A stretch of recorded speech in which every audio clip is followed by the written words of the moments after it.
Les damos una cordial bienvenida. Sean todos bienvenidos. Muchas gracias. Adelante, Celia. Gracias. Sesión 2 del seminario de análisis de la práctica de la tutoría en la UNAM. En unos rumbos y unas tierras tan queridas siempre será grato. Bienvenidos muchísimo a la Universidad Nacional, que nos brinde este espacio para la formación. Un abrazo de regreso hacia la Universidad Nacional, a trabajar en ello. Un saludo a la coordinadora institucional del sistema, a la maestra Sara Cruz Velasco, Autónoma Benito Juárez de Oaxaca, orgullosamente guapo, y un aplauso de mis compañeros docentes universitarios. Entonces, presentando a nuestro ponente, el doctor Pedro José Peñalosa. Él habla en plurales, juventudes, y su ponencia se llama Las juventudes mexicanas, exclusiones, violencias y sentido de pertenencia. Adelante, doctor, bienvenido. Gracias. Dado el perfil que me han contado que tienen ustedes, para intercambiar un diálogo rico, yo estoy deseoso sobre todo de aprender de ustedes. Siempre aprendo. Mi lema de mis conferencias es toda unanimidad sospechosa. Entonces, de tal manera que espero que haya mucha discusión, mucho intercambio. Entonces, primero quiero plantear, y espero, tenemos un espacio, me dicen, ¿verdad?, de discusión, debate, pues anoten lo que crean pertinente. Las juventudes tienen comportamientos diversos a partir de contextos específicos y no de cercenar, de parcializar las realidades juveniles. Entonces, las primeras preguntas que hay que hacerse en esta tarde es algo que parecería obvio. Primero, ¿la juventud es objeto de exclusión? Esta pregunta no es una pregunta ociosa, pero grullo. Es decir, lo primero que hay que entender, por eso le llamo juventudes, es que cuando hablamos de la exclusión juvenil, yo soy enemigo de decir política para la juventud, porque yo tendría que preguntar obligatoriamente a qué juventud nos referimos. Entonces, esa es una primera aproximación. Los llamo a su reflexión en torno a si estas expresiones multiclasistas hacen que tengan denominadores comunes, que pertenezcan a distintas clases sociales, pero tienen, no obstante pertenecer a deciles distintos, tienen denominadores comunes, es decir, algo que los une. Muchos factores los pueden unir, aunque pertenecen a clases de la fiesta, muchos los une el rock, los une el deporte, etc. Más adelante veremos por qué. La siguiente interrogante para la reflexión es: ¿los jóvenes tienen posibilidades de decidir libremente las actividades que desean emprender? Esta pregunta también es una provocación, porque habría que pedir qué es lo que quieren hacer. Y me voy al circuito familiar. Si los jóvenes deciden qué estudiar, cada semestre con 80 individuos e individuas, si se puede decir, compañeras y compañeros, cuando les pregunto en la primera clase, el 70% me dice que porque en su familia hay abogados. 70%. Y lo hago recurrentemente. Y la otra parte tiene que ver ya con la esfera social. Si los jóvenes creen que están presionados por el mercado, que plantean cuáles son las carreras más redituables, y me parece que ese es recurrente, diario aparecen, incluso ayer apareció, hoy aparece en los medios, cuáles son las carreras más exitosas que tiene la UNAM y cuál es su ubicación a nivel internacional, ¿no? Entonces ubica a medicina, ¿no? Y entonces uno se pregunta si los jóvenes estudiando medicina tienen seguro el empleo. Y alguien me dirá, bueno, pues sí, no necesariamente. Porque no necesariamente los jóvenes que estudian medicina quieren trabajar donde hacen falta. Una encuesta que me mostraron es que cuando los muchachos les dan a escoger dónde quieren hacer un servicio social, siempre prefieren los hospitales urbanos. ¿Hacen falta ahí? Sí, pero no. Hacen más falta en zonas marginadas y excluidas. Pero los jóvenes vienen de esa historia del exitismo.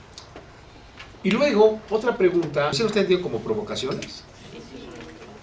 Preguntas provocadoras, que quiero que de ahí reaccionen ustedes.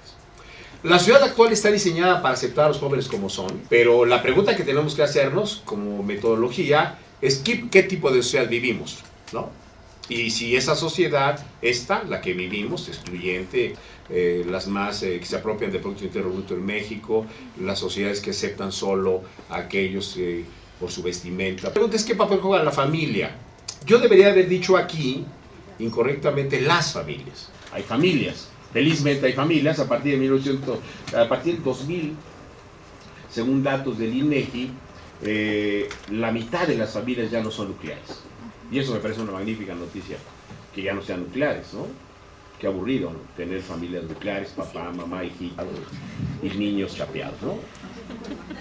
Y luego la otra pregunta, y aquí ya vamos aproximándonos, de lo que vamos a hacer en este ejercicio vespertino, refiero los fenómenos estructurales a pequeñas aspirinas, que para fines metodológicas es importante para una discusión, es los datos que tenemos en el compendio de 12 a 29 años.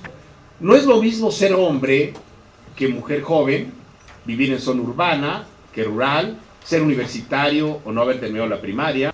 Es erróneo hablar de la juventud. Es las juventudes. Aquí hago una pequeña nuez.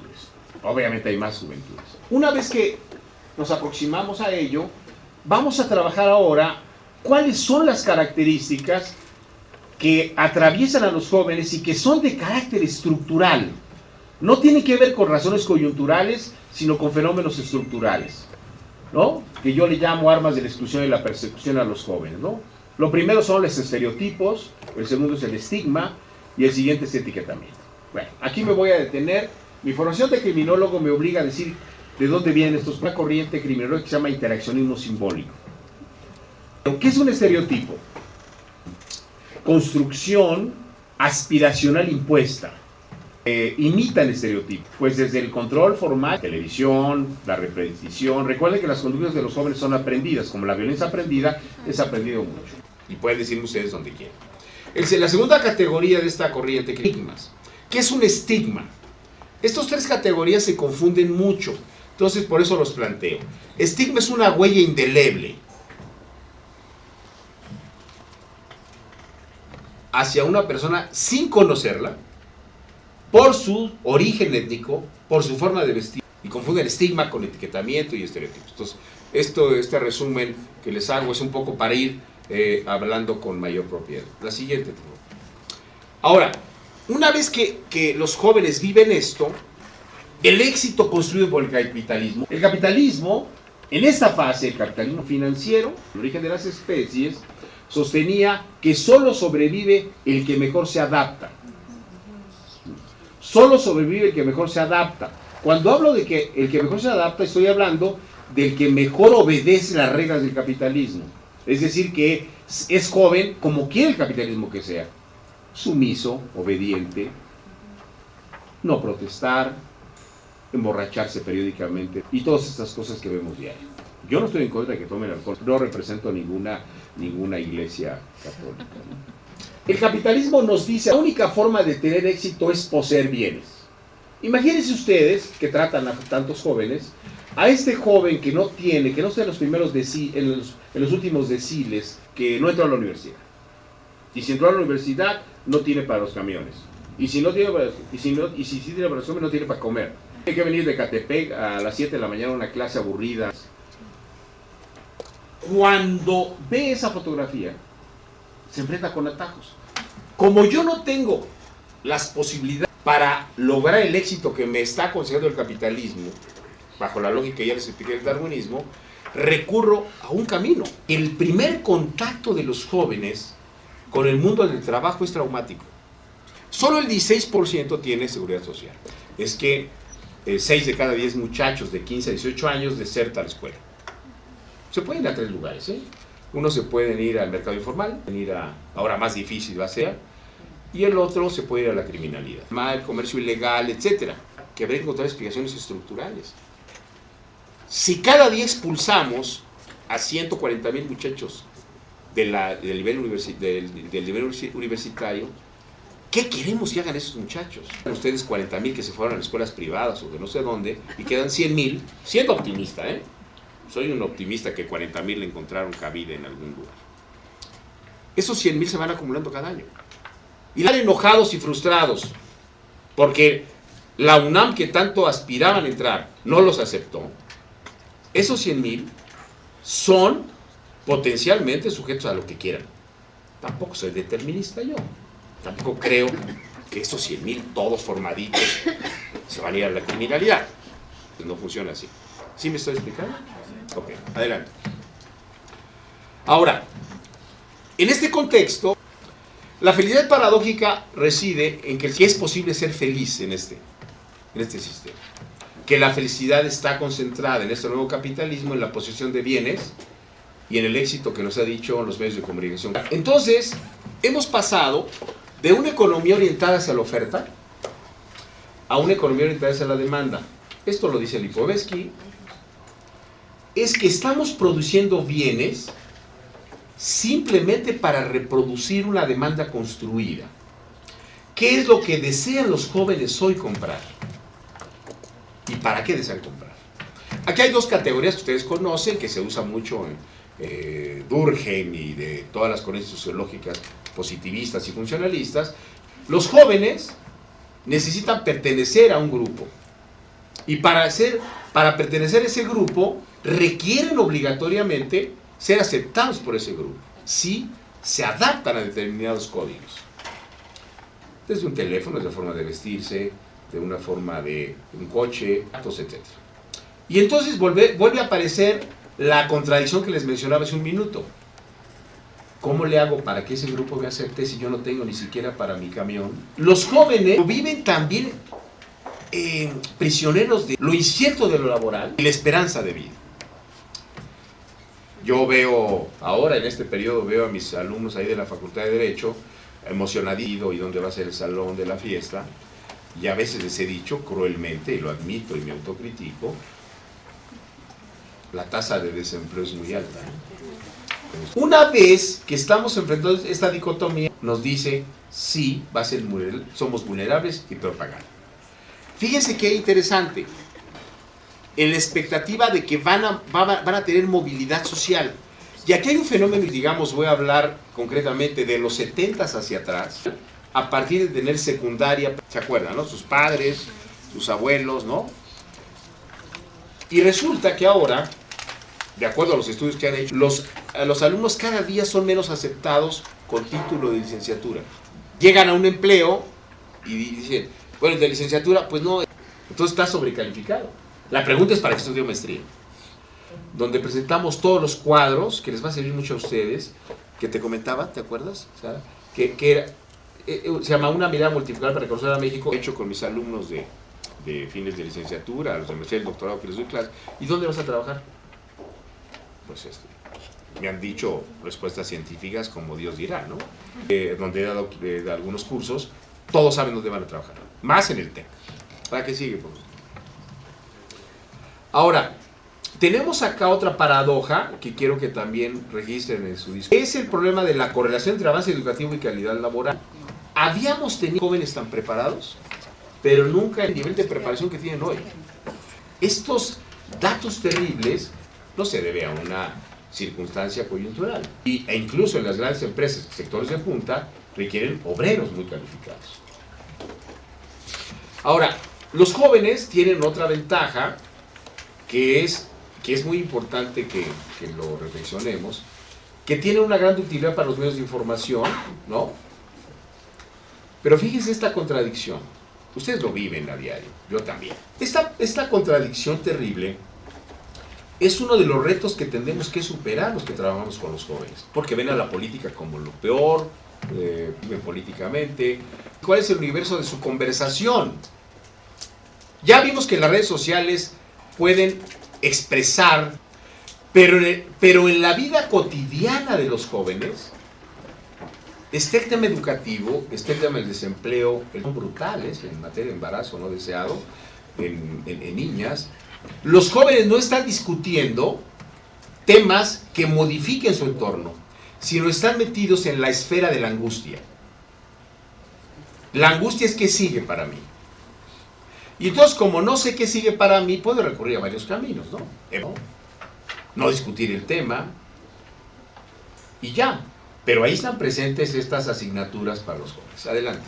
Encuestas 2005 y 2007 les recomiendo porque son muy ilustrativas. Recuerden que la violencia del noviazgo es más alta que la violencia en el matrimonio, ¿no? Que debería sorprendernos, pero así es. Este grupo de edad enfrenta diariamente a la falta de educación. Si ustedes vieron la encuesta, ahí está en mi librito, si alguien la ve. Los motivos por los cuales los jóvenes desertaron, dicen que la escuela no, me aburre, no me significa nada. Entonces allá hay un problema estructural grave. ¿Qué les estamos enseñando? El tema de las drogas y el tema de la adicción al alcohol, que, bueno, las cifras son impresionantes, que ustedes conocen, ¿no? Y luego, a pruebas de discriminación, que ya expliqué las 3 categorías de intervencionismo simbólico que hace un momento, ¿no? Entonces, ¿cuáles son las causas de discriminación? La apariencia física, estaba escrito física, forma de vestir, educación, no tener dinero y edad. Aquí me detengo 2 segundos. Voy a atacar las causas específicas donde viven los jóvenes, o jóvenes que viven muy lejanos de su escuela, y tienen que enfrentarse a un conjunto de elementos de muerte ahora. En ese grupo es por homicidio. Aquí hay una explicación estructural. ¿Qué está pasando con esta modificación de la tendencia de muertes de jóvenes? Accidentes automovilísticos, pero además con jóvenes. ¿Cómo? Los jóvenes matan a los jóvenes. Alguien me dirá, bueno, tiene que ver con narcotráfico. No es solo narcotráfico. Vean los datos que comento ahí. En 2007 se ejecutaron 30.858 personas. Está pasando que esos jóvenes que se incorporan al narcotráfico inicialmente son asesinados sin que se introduzcan al campo. Termina muy pronto. 2007, ¿por qué es el punto de inflexión? Porque la gente está tomando en cuenta datos actuales, pero es una trampa metodológica hablar ahora de los homicidios, superando los accidentes automovilísticos. Pero fíjense ustedes, los grupos de edad. De la tasa de crecimiento de 15 a 19, 124, 24, 156. Y de 25 a 29, 152. ¿Dónde deberían estar esos jóvenes? Tenemos otro vector que tiene explicaciones diversas, ¿no? Una, fíjense, en 2010, 700,000 jóvenes de entre 2 y 19 años de edad eran madres. 7% viven en unión libre, 3% son casadas, y el dato demoledor, 89 son solteras. 12 años. O sea, no estamos hablando de... Por eso acorté el grupo de edad. Desde abril de 2007, 98.780 mujeres se han practicado un aborto. El 47.9% de las mujeres que recorrieron esa práctica tenían entre 18 y 24 años. Los datos más reconocidos y más aceptados es que eran 500,000 personas que se practicaban abortos o legrados ilegales, muriendo entre 200 y 300,000 mujeres. Ahora, los datos que tenemos es que ha crecido el número de niñas de 12 años que se han embarazado, que no están en la Ciudad de México y que vienen a la Ciudad de México. Ustedes saben que son 12 semanas las que permite médicamente para tener una aborto. Una de nuestras taras ideológicas y culturales que nos atrapa en nuestro país. Adelante. Siguiendo con los vectores en donde están atrapados los jóvenes, vean ustedes, 6 de cada 10 jóvenes de 15 a 18 abandonan la escuela. 50 concluyen el nivel medio superior en un barco y vamos con destino a una isla que se llama universidad. Nos subimos 100, el 100%. Y resulta que solamente llegamos 21. La pregunta de investigación que tienen que hacer ustedes es, ¿dónde quedó el resto? Pero eso se reproduce generacionalmente. Si entramos a la primaria, la secundaria se cae. Yo, Pedro Peñalosa, si durante la carrera los muchachos no investigan, la mayoría, siempre es la mayoría. Una parte seguramente es muy inteligente y lo hace. Estas cifras, que son detonantes porque son del régimen de Calderón, esos que salieron de los consejos escolares los detengan, porque regresan a los mismos amigos, al mismo vacío existencial, a la misma violencia familiar. Es que lo regresamos a ese mundo. Salen libres y ¿a dónde van? Ah, pero quieren trabajar. Y lo primero que les preguntan es el estigma. Ahora sí ya se acuerdan del estigma, ¿verdad? Estuvo en la cárcel. Ahí viene una construcción de doble moral, pagué mi pena o me dejan libre. Y entonces el círculo es, no tengo oportunidad de empleo. 4 de 10 menores infractores fue por robo. que son halcones, para que no se pierdan. O son halcones o son pequeños distribuidores, ese 20%. Y el 5.3 son homicidio, que es la tendencia que les decía que empieza a aumentar como víctimas y victimarios. Y 5 por delitos sexuales, 3% por lesiones. Los menores de edad son usados para distribuir drogas, para cuidar a secuestrados, etcétera, junto con las mujeres. Las mujeres ha aumentado mucho la frecuencia de las drogas. Lo quiero comentar con ustedes. Las mujeres, en este esquema de exclusión y de violencia contra las mujeres, es decir, las mujeres son abandonadas en la... Voy a poner comillas gigantes y en rojo, no está para delinquir, sino para hacer labores típicas de sociedades patriarcales. Entre 2006 y 2012 fueron detenidos actividades del crimen organizado. Ya estamos dando el salto. Ya no hay solo robo, atracos, nada. Hombres y mujeres al crimen organizado. 30,000 menores ya participan activamente en grupos de delincuencia organizada, son halcones. No jefe de sicarios ni jefe de plaza, sino como son distribuidores, ¿no? Estos 30,000. En México los jóvenes son el sector de la población más discriminada en materia laboral. Voy a dar esto y aquí voy a terminar porque creo que ya llevo un tiempo. ¿Cuánto tiempo llevo? La tasa de desempleo de los adultos de 30 años es más de 3.5%.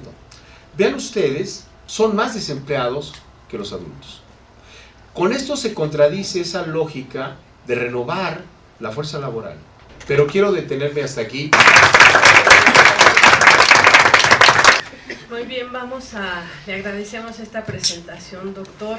Nos muestra nuevas figuras, nuevas formas, nuevas texturas, nuevos colores. Pues tenemos preguntas. ¿Dónde están esos jóvenes y qué podemos esperar como sociedad si esos jóvenes son el futuro del país? Listo. Venga. ¿Sí? También las sedes, estamos esperando sus preguntas y bueno, también el debate, que tenemos buen interlocutor. Muy bien, iniciamos aquí en el seminario. Entonces yo sugiero que abremos una primera ronda, ¿verdad? Se abren las intervenciones y yo resumo una y si hay más, pues seguimos, ¿no? Yo no tengo problema de tiempo, pero yo que ustedes sí. Buenas tardes, profe. Respecto a las preguntas que había planteado al principio, ¿qué papel juegan las familias? Bueno, un tanto, ¿qué tipo de familias hay? Porque los chicos presentan ya hasta 4 familias, ¿no? Mamá, papá con su nueva familia, y hay el apoyo porque no hay familias que los estén formando, y los profesores nos topamos con esos elementos donde mamá y papá no existen, pero existen los papás culposos que dan todo por el remordimiento del divorcio y de la nueva familia, y el chico, si mi mamá no acepta, me voy con mi papá a negociar, y negocia. Interesante es cuando se habla de familia, ¿no? La negociación entre padres e hijos, y también estas nuevas formas donde ahora la profesionalización implica un proyecto de vida, porque la misma familia o los mismos familiares promueven que eso no es un proyecto. Y aterrizo porque escucho a los niños de primaria que ahora su proyecto es ser un youtuber, ¿no? O ser el señor de los cielos, porque también mamá les está promoviendo, y me tocó el caso de un compañerito que me decía que a su vecino su mamá lo fue a encomendar a la Santa Muerte para encontrar un santo patrono narco. ¿Cómo es que se están formando esto? Y nosotros tenemos contactos en la escuela, y a veces la escuela ya no es nicho, es el nicho para expandir este nivel de criminalidad. Y eso es lo que también está generando como ruido, ¿no? ¿Cuál es tu nombre? Perdón, Lisette Olvera de CCH Oriente. Maestra. Buenas tardes, Lucía Mata de la Facultad de Estudios Superiores Aragón. Quiero compartir esta reflexión que es la que me llevo. Se dice que no se están discutiendo, que los jóvenes no están discutiendo temas que modifiquen su entorno. O sea, me parece que por ahí ya hay una clave que nos están dando. Formas también que hagan visibles a nuestros jóvenes, a los que ya tenemos. Se comenta de qué pasaría si aquellos estuvieran también con nosotros, o dónde tendrían que estar estos jóvenes. Pero ese otro encargo que también me llevo, los que sí están, o sea, los que sí tenemos, y bajo eso transformo en pregunta esta cuestión que dice que los jóvenes no tienen posibilidad de competir con los adultos. A trasladar la pregunta yo digo, ¿los jóvenes no tienen posibilidad de competir con los adultos? Gracias. Muy bien, vamos a escuchar una participación ahora de la UAPJO, ¿sí? y también las sedes quieren participar, entonces les voy dando la palabra y hacemos otra ronda de 3 intervenciones más y el doctor dará abrirá el diálogo. Muy bien, escuchamos a la UAPCO, por favor.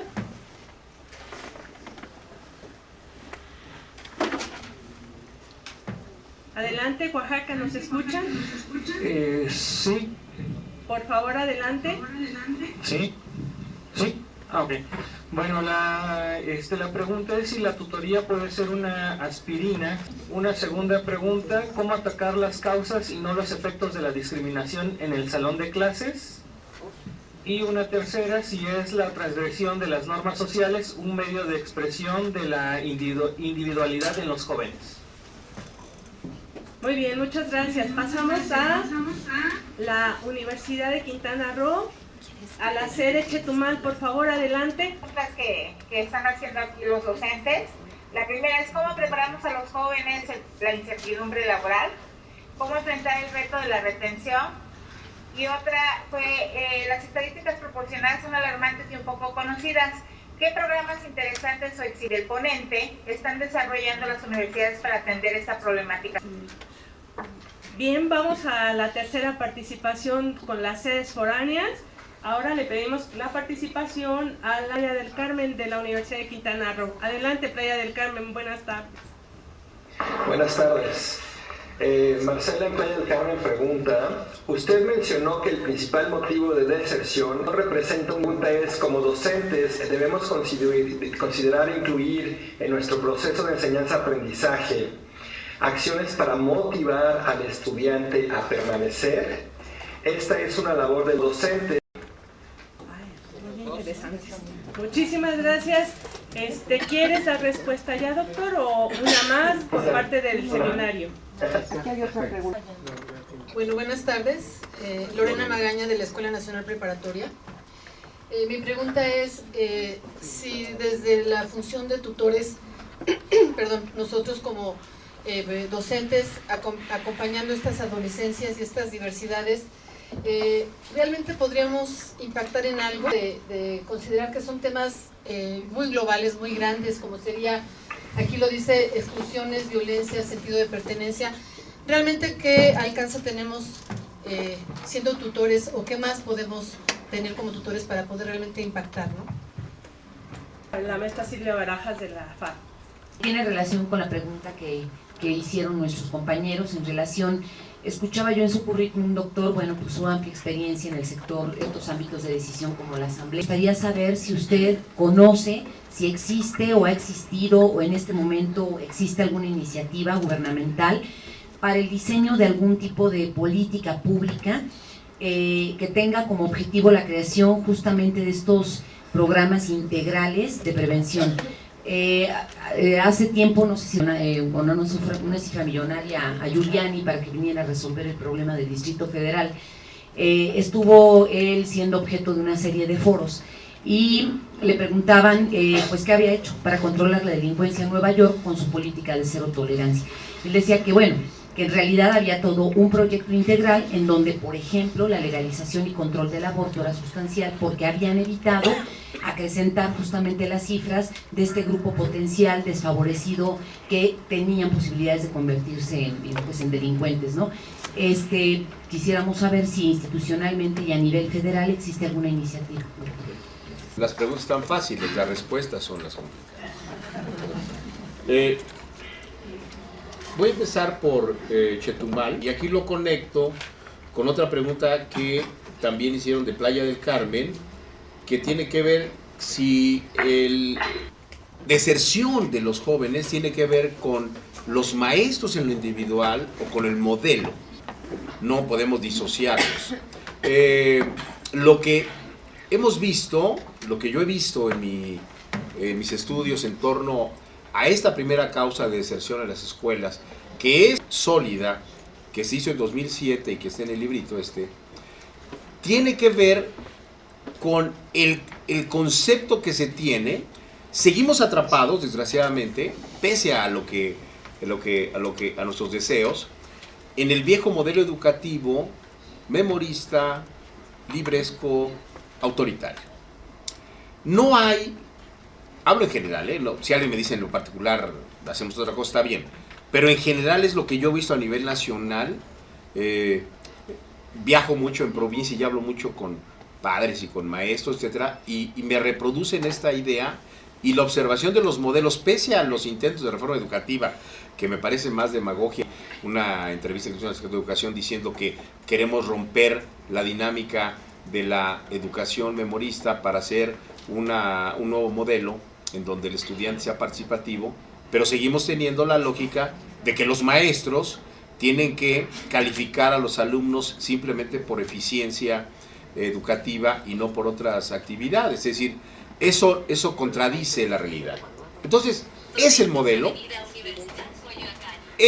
educativo y es qué tipo de maestros estamos preparando. Yo creo, para ir un poco resumiendo qué es lo que se ha hecho en esta materia, es que no hemos logrado unificar una política educativa. Tenemos modelos educativos distintos.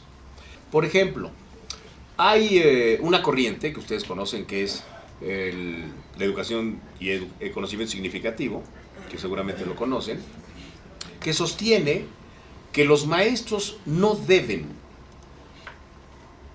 transmitir conocimientos a los alumnos, sino deben ser conductores de la discusión, facilitadores. Poco se practica.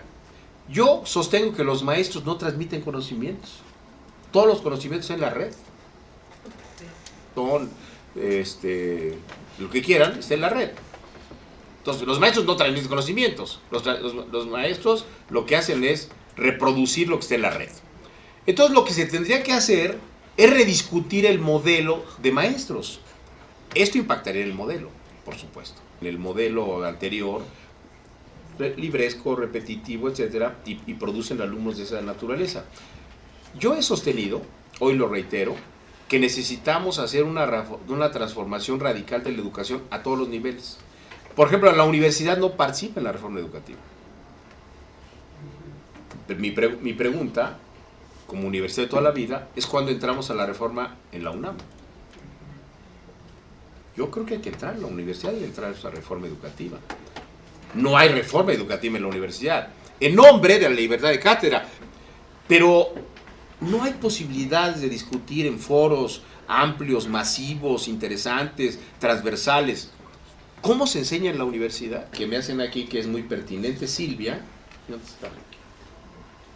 Silvia, me dice, ¿qué política pública hay?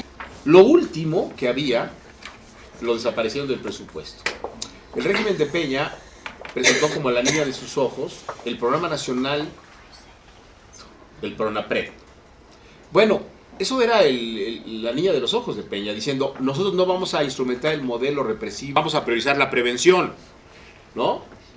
Resulta que el presupuesto 2017, ¿saben cuánto tiene el presupuesto del programa? 0. Lo desaparecieron. ¿Por qué? ¿Por qué lo desaparecieron? No de manera momentánea, y haciendo la represión. Y aumentaron el presupuesto a Gendarmería, le aumentaron el presupuesto al Ejército, bueno, ahora le quieren dar hasta legalidad al Ejército, en fin. Quiere decir que el modelo que se viene y que está vigente es el viejo modelo autoritario. Entonces, desgraciadamente, no quiero que nadie se suicide, pero no hay ningún modelo que esté atacando el fenómeno. Estamos siendo dominados por la lógica de que es más importante lo urgente que lo importante. ¿Lo urgente cuál es? Combatir el narcotráfico. Entonces, ¿quién puede discutir eso? Nadie. Entonces quitamos a materia de prevención social del delito, que discutimos el tema de reinserción social, que discutimos el tema de fortalecer el tejido social. Eso no importa, cuestión de fondo. No tiene que ver solo con el modelo neoliberal. Y eso hay que decirlo, porque si no, seremos nosotros bastante elementales. El modelo neoliberal tiene su base, su fundamento teórico y conceptual, en que es el mercado el que resuelve las contradicciones. Y que el Estado debe ser siempre facilitador para que transiten las mercancías. ¿Qué papel juegan las familias? Decía esta compañera, Lisette. Bueno, tenemos todas las familias imaginables, ¿no? La bronca de fondo es qué está pasando con la reproducción de modelos en esas familias. Las parejas se agarran a niñazos. Ahora hemos pasado al divorcio automático, pero no hay ninguna atención en qué pasa con los niños y los adolescentes. No hay ninguna posibilidad. Se ha presentado como logro, yo creo que ahora ya saben la nueva modificación, seguramente están enterados. Antes tenía que pasar un año, ahora acaba de aprobarse que se pueden divorciar al día siguiente, inmediato. Yo pues, soy progresista y no estoy en contra de que la gente se sienta disgusto y se vaya. El problema no es ese. El problema es que la concepción que se tiene de la convivencia es la que está fracturada. ¿Cómo se convive con los niños distintos de familias compuestas? Y eso hace que entremos a un callejón muy peligroso, que es que lo que menos importa son los niños. Porque lo que importa es que la pareja esté estable. Estable con comillas. Y entonces ahí conecto con la pregunta de qué papel juegan las tutorías. Yo creo que es fundamental las tutorías. Las tutorías son muy trascendentes en la medida en que se conviertan no simplemente en diván, en terapia, sino se conviertan en facilitadores. No sé si ustedes tengan la costumbre o el mecanismo de citar a los padres, si lo hacen en buena hora, para discutir los temas. Eso ayuda mucho, porque en realidad una de las características de las familias en crisis es que prefieren no hablar, ¿no?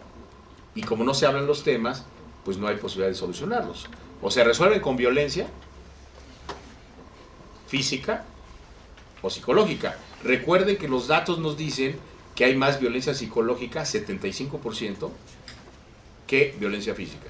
Y esa violencia psicológica se lleva a los niños y a los adolescentes entre ellos. ¿Sí? Eso es lo que está pasando. Y finalmente, ¿qué más? ¿Qué otra pregunta había por aquí? Creo que alguien le omití alguna respuesta de lo que... ¿Alguien que no se sienta atendido en su respuesta? ¿Alguien que haya violado sus derechos? No. ¿Alguien? No, ok. Sí, aquí. De la respuesta de Yamata, que no lo presentaron, no sé. ¿Cuál? Que si los jóvenes no discuten temas... Sí, correcto. Magnífico. Los jóvenes que sí tenemos, que si no compiten o si compiten con los adultos. Exacto. Aquí la pregunta era, ¿por qué los jóvenes no están discutiendo cómo modificar su entorno? Ahí yo le decía en la charla que hay múltiples explicaciones, pero lo que está pasando en México es que estamos entrando a una fase en donde los jóvenes cada día son menos atendidos desde el punto de vista del Estado. Si ustedes observan el presupuesto que tiene el Instituto de la Juventud Mexicana, compárenlo. Digo, si alguien me dice, porque yo, mi deformación como economista siempre saco datos, ¿no? Entonces, menos lo que tiene Comunicación de la Presidencia. Entonces no importan los jóvenes, menos de lo que tiene el Instituto de Gobernación. Entonces hay que verlo en ese rubro. El Estado mexicano, este Estado mexicano, no le importan, y lo digo tajantemente, no le importan los jóvenes ni los segmentos vulnerables, como seres desechables, reciclables. No importan. Los datos dicen eso, no les importa. Yo siempre he dicho una frase: toda prioridad sin recursos es demagogia. Es prioridad a los jóvenes. ¿Y cuánto inviertes? Son prioridad de la atención a las familias. ¿Y cuánto inviertes? Y si ustedes se echan un clavado momentáneo al presupuesto y van a ver para Marina, Gendarmería, Defensa y Gobernación, es más alto relativamente que lo que se destina para educación.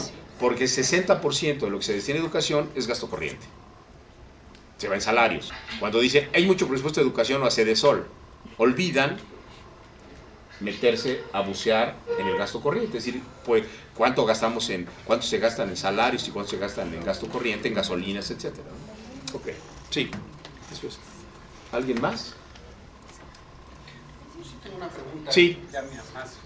Mira, pues, me lleva una pregunta sobre el modelo. Si estamos abrazando un modelo que de un lado no nos fue propio, sino que estamos abrazando a cierto modelo, o modelos, no lo sé, y si aquí está en realidad la trampa, y no sé si estén familiarizados con las tesis de Max Neff respecto a las necesidades humanas y este tipo de cosas. Rolando Bernal, de Facultad de Química. Gracias, Rolando.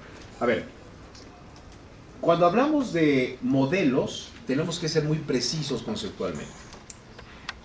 El modelo educativo mexicano no está disociado del modelo económico. ¿Me explico? Porque nosotros no podemos decir, vamos a reformar el modelo educativo sin reformar el modelo económico.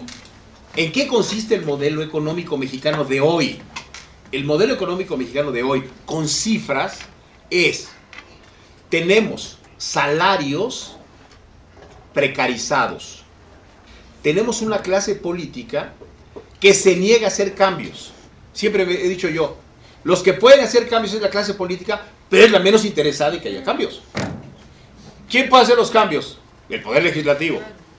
O sea, cuando alguien me dice, oiga, ¿y por qué no cambiamos? Pues que tiene que cambiar es el Poder Legislativo. ¿Qué hacer? Tenemos dos opciones, suicidarnos o llorar. Ninguna de esas dos nos convence. No, ninguna, yo no creo en ninguna de las dos. Yo creo, y se los voy a decir abiertamente, yo creo en la organización social paralela al Estado. Y se los digo francamente, tengo algunos años trabajando con una visión de izquierda, algunos pocos, no. Y siempre he sostenido que sí hay salida a la crisis. Y la salida está, y hay experiencias que eso lo muestran, que la participación comunitaria, apropiarse de la comunidad, tiene salidas. El problema es que estamos triunfando, lo que yo les decía, por el individualismo fomentado. Es decir, la gente no es individualista porque sea mala o buena. La Secretaría de Gobernación hizo una encuesta de participación ciudadana, hicieron una encuesta y dijeron, del 1 al 5, ¿cuáles son sus prioridades? Y les presentan las siguientes opciones. Si a la hora que va a haber una asamblea comunitaria, usted tiene las siguientes opciones, decida qué hacer. Una boda, un bautizo o quedarse dormido. Ganó el fútbol. ¿Eso hace que sea bueno o malo? No, yo no califico, yo no soy maniqueo para decir que la gente no vea fútbol. A mí me gusta el fútbol. Y no vamos a aprender a jerarquizar, estimados amigos y amigas, mientras no modifiquemos esta estructura, el fútbol y después la asamblea de reformas estructurales. ¿Qué es una utopía? Sí. Una maravillosa utopía. Pero ¿qué hacemos sin nuestras utopías? Qué aburrida vida. Yo les digo a mis alumnos, cuando me dicen mis alumnos, que usted es un utópico. Les digo, claro que soy un utópico, como ustedes cuando creen que van a pasar mi materia. Bueno, doctor Peñalosa, antes que nada, muchas gracias por su intervención, muy interesante. Vi que en su libro tiene un glosario, es muy interesante. Y bueno, mi pregunta más bien va en el sentido de que yo siento que con los jóvenes a veces hay una ruptura comunicativa. Observan en el adulto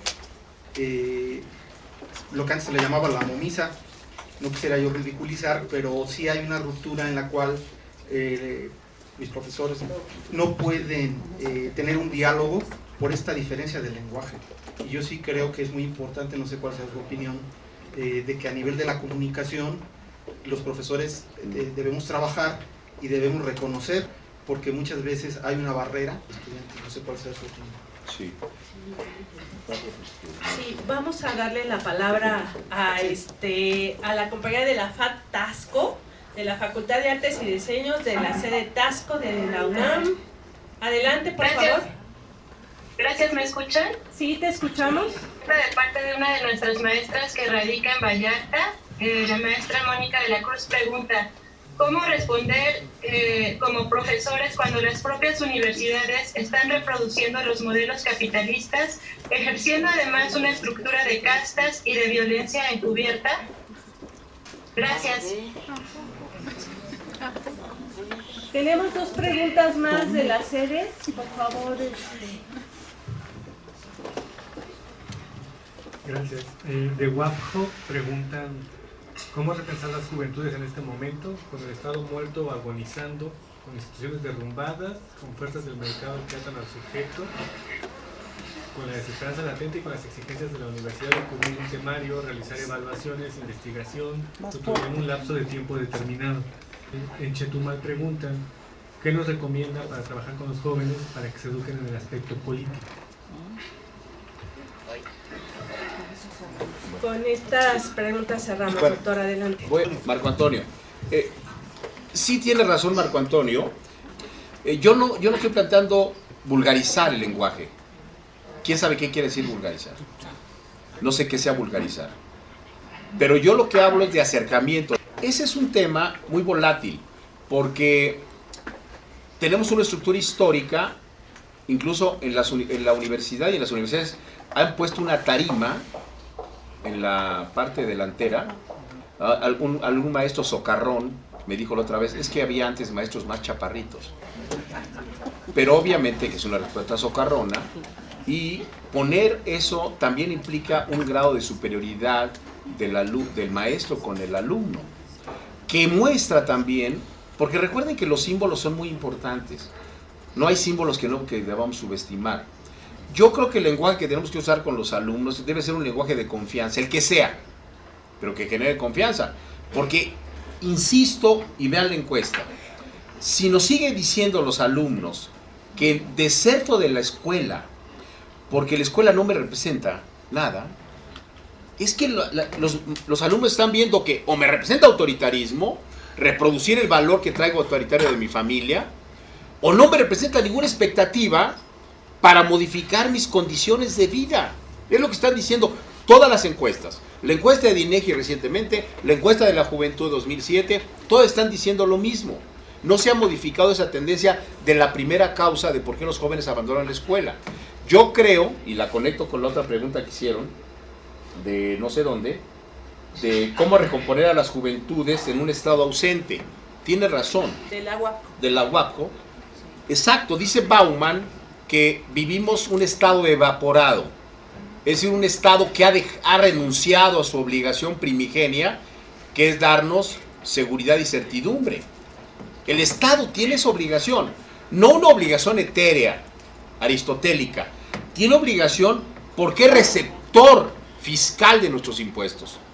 Y él nos tiene que regresar seguridad y certidumbre, y no está cumpliendo con esa función. Cada vez que asaltan a una persona, cada vez que violentan los derechos de una mujer, cada vez que un joven va a la cárcel, es una renuncia del Estado a protegernos. Rousseau nos dijo en el contrato social, ¿se acuerdan ustedes? Libertad, igualdad y fraternidad. Bueno, el contractualismo se hizo polvo. El Estado renunció a eso. Entonces, sí, en efecto, es muy difícil que en un Estado ausente o evaporado tengamos condiciones, y lo conecto con cómo le hacemos para que participen en política. Los jóvenes están en un mundo en donde la política es sinónimo de corrupción. Lo vemos diario. Los jóvenes pueden decir, entro a la política para corromperme, otros para cambiarla. Pero hay un pequeño problema, que se llaman los partidos políticos. Hay un pequeño problema. No es la política etérea, que los jóvenes decidan, voy a participar en política. No, hay un obstáculo que son los partidos. Y dentro de los partidos hay castas. Y dentro de las castas hay subgrupos.